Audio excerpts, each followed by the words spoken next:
It's been a long road, everyone, but here we are. The last issue of Panic in the Sky and the finale to the Shattered World arc, at least in relation to the main book. Sonic Universe wrapped up its portion weeks ago. Before we witness the end, let's recap the previous issue. The Freedom Fighters initiated their three-part counterattack. Sonic defeated Eggman and was reunited with Chip. Sky Patrol stalled the Death Egg at the cost of getting shot down. Sally's team, however, did not shut down the Spire. Before they could, the Dark Gaia energy consolidated back into Dark Gaia itself. So now it's up to Supersonic and the Chip-controlled Gaia Colossus to stop it.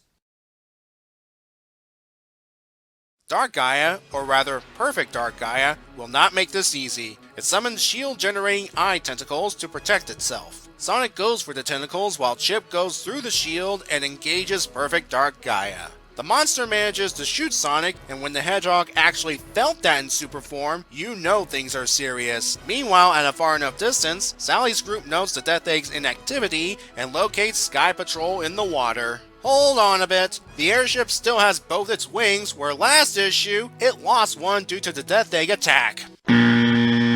Anyway, they land to find Rotor chilling outside and watching the final battle. He's got the right idea. The Freedom Fighters did all they could, and even if they wanted to help, those are godlike beings duking it out. More than likely, they'll get smushed. But they can give their moral support. So the fight continues with Supersonic stunning Perfect Dark Gaia in the eyes, while Chip gives it the old uppercut. Perfect Dark Gaia has had enough wailing, so it grabs Chip and prepares to fire its super laser. Sonic notices the blast will also hit his friends. As such, he frees Chip, allowing him to block the blast just enough so the Freedom Fighters won't get incinerated. Eggman, observing the battle, is bummed that another scheme has failed, and he's lost Eggman Land. He does note the planet itself has potential energy he could use, but he tables the idea and retreats. I'm guessing the Death Egg is running on fumes at this point. Chip points out that the blast has weakened Perfect Dark Gaia, allowing Sonic to deliver the finishing blow.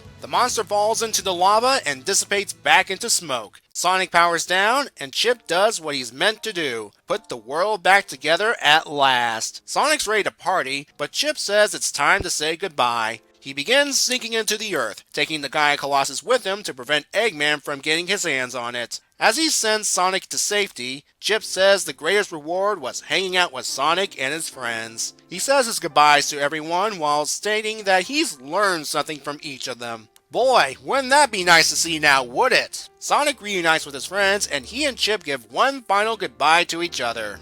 You know, this is wrong. When one sacrifices themselves by submerging into a molten substance, you're supposed to give a thumbs up. Anyway, everyone says Sonic helped save the world again, yada yada yada. Well, it seems Chip left a parting gift for Sonic, his necklace, which Sonic puts on his wrist. Everyone watches the sunrise on the newly restored world, and the issue, as well as the Shattered World arc, ends with the ghostly image of Chip holding the fixed world. The moon, on the other hand, still gets the shaft.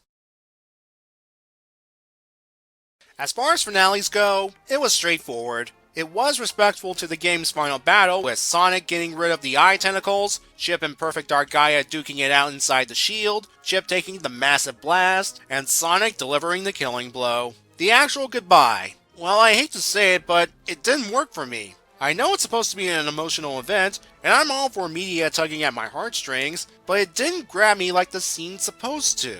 A lot of that could be contributed to the lack of on-panel interaction Sonic and the Freedom Fighters had with Chip throughout this arc. I'll get more into that in a bit. Now, if you felt something from Chip's departure here, that's fine. Eggman's line about harnessing the planet's energy, that's clearly a nod to Sonic Lost World. I say nod and not foreshadowing because rumor has it that there may or may not be a Sonic Lost World adaptation. We'll see.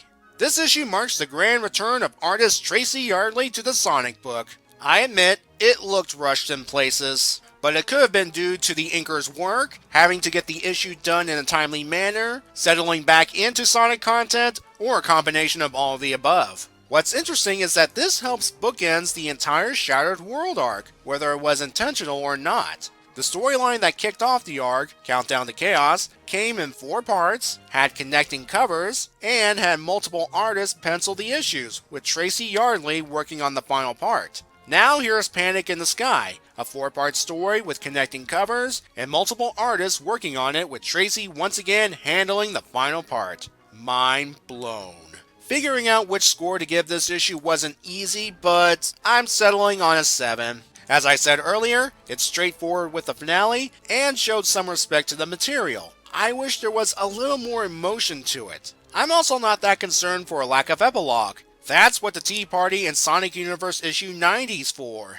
And so we've come to the end of a status quo that's lasted for over 2 years. The comic just rebooted, and the readers, the ones who stayed, were curious about this new world. So what better way to show it through a game adaptation which features Sonic traveling the world to save it? This could have been a great experience. The potential was there. We saw it in arcs like Champions, but it never reached it. When it looked like it was trying, it faltered in areas such as characters and pacing, especially post-Worlds Unite. And people have every right to blame that crossover, because afterwards was when the main book did the 2 10-page story issues to speed up the Shattered World arc, and the Sonic Unleashed elements suffered because of it, particularly the lack of development on some of the human characters. They were there to just give our heroes a key and bye. The weakest development related to Sonic Unleashed was Chip and the bond between him and Sonic. That was a core element in the game, the two bonding as they travel the world to save it. But in the comic, Chip tags along because it's required. We never see Chip really bond with Sonic and his friends. Sure, there was that one page, but there needed to be something more. A 10-page story showing Chip interacting with the heroes would be useful in this case. I mean, the revelation of Chip remembering he's like Gaia is resolved off-panel.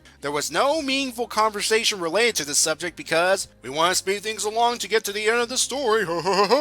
Like the beginning of the Shattered World arc prior to Worlds Unite, Chip had promise. Afterwards, they floundered his development. In fact, where was he during Worlds Unite? Anyway, the point is, they dropped the ball hard when it comes to Sonic and Chip bonding. Knuckles and Chip had a better connection when they met. Remember how I said I felt next to no emotion at Chip's departure in the comic? That wasn't the case with his departure in the game because I got invested emotionally, all thanks to the bond between him and Sonic.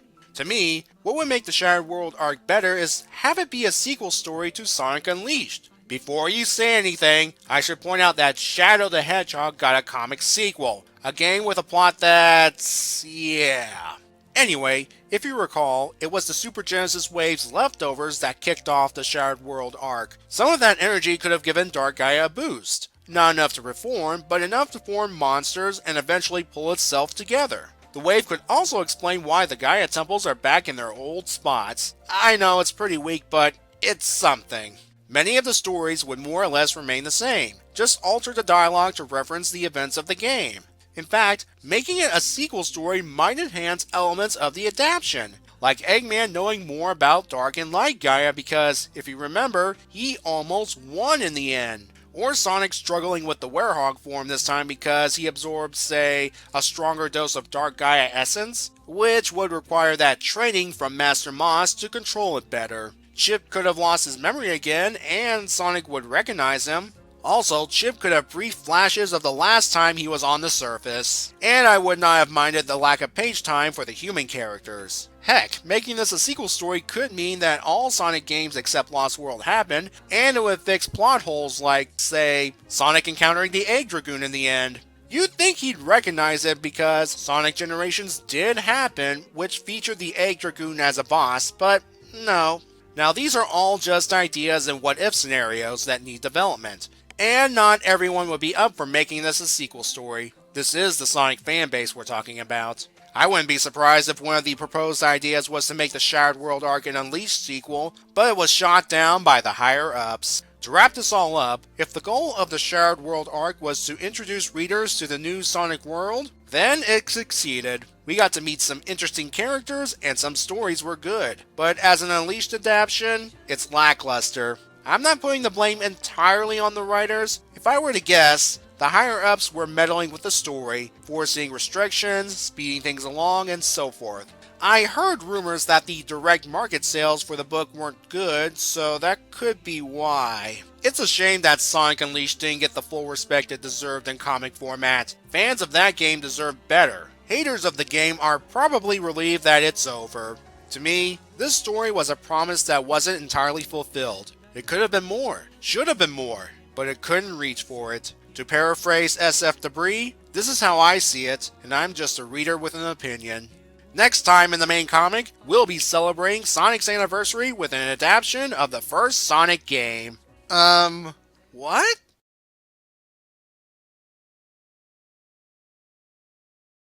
There, Eggman. You still have an army of robots and underlings to help you take over the world.